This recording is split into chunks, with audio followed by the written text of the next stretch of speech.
इन गीले पत्थरों पर काई जमा है, इसीलिए यहाँ टखने टूटने का भी खतरा है। अच्छा होगा कि आप रास्ते को छोटी छोटी दूरियों में बांट लें और उन्हें तय करने के बाद भूल जाएं।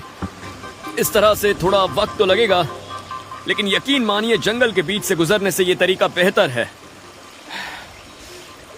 मुझे याद है एक बार एक प्लेन इन्हीं जंगलों में गिरा था और सरकार को लगा था कि उसमें कोई नहीं बचा होगा, लेकिन उसमें एक आदमी बच गया था और उसने बिल्कुल सही तरीका अपनाया था। उसने ऐसी एक नदी ढूंढी थी और वो उसके किनारे से ही आगे बढ़ने लगा। 5 दिन बाद उसे बचा लिया गया, लेकिन उन 5 दिनों में क्या आप जानते हैं कि उसने कितनी दूरी पार की थी? सिर्फ 3 मील यानी 5 किलोमीटर। इससे आप अंदाजा लगा सकते हैं जंगल को तेजी से पार करना कितना मुश्किल है। चलिए अब नदी के अगले मोड़ तक चलते हैं, आ जाओ। यहाँ सूरज ढलने के 20 मिनट बाद ही घना अंधेरा छा जाता है, इसीलिए जरूरी है कि वक्त रहते खाने और सोने का इंतजाम कर लिया जाए। मुझे नदी में मछलियां दिखी हैं, इसीलिए मैं अभी टैम्बॉन नाम का एक फंदा बनाने जा रहा हूँ। ये रहा मेरे काम का बांस।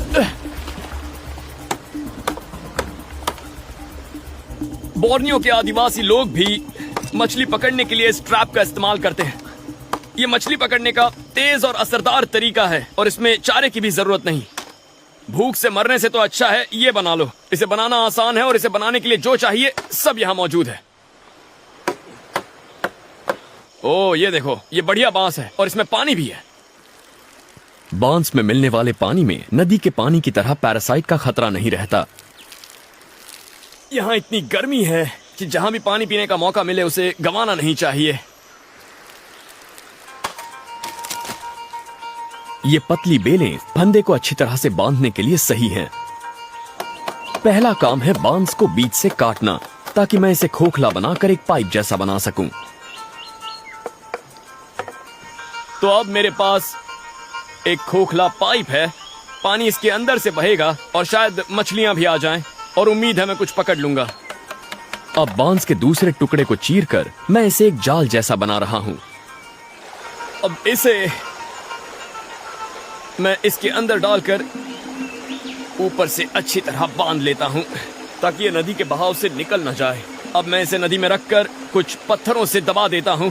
पानी इसके अंदर से बहेगा और उससे पाइप के अंदर एक सक्शन बनेगा।